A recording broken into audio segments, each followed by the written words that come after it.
What we are here at Mtwapa to observe is cassava that we've been able to combine the resistance using conventional breeding and also genetic modification to counter the challenges of diseases, viral diseases. And we've been able to do series of selection and breeding cycles running over a decade. And we've been able to demonstrate that in terms of safety and other issues, safety to the human, safety to the food and feed and environment, we've been able to demonstrate that cassava that is genetically modified is equivalent to the conventional cassava varieties. So we've done this work with several stakeholders, with the farmers, with the policymakers, with the regulators. And what we've observed is through a series of breeding and many years of work, we have seen improved yields, and we've seen also improvement in terms of what we can say the moment the regulatory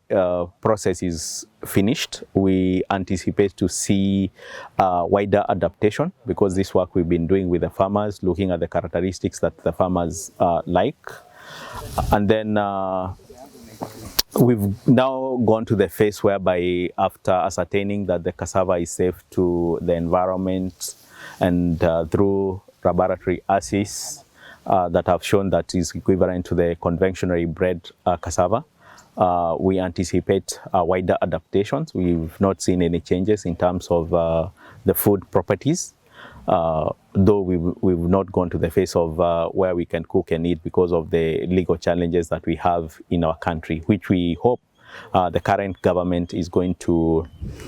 support in terms of releasing these materials to the farmers. The cassava varieties that we have in the field, they came from a selection from the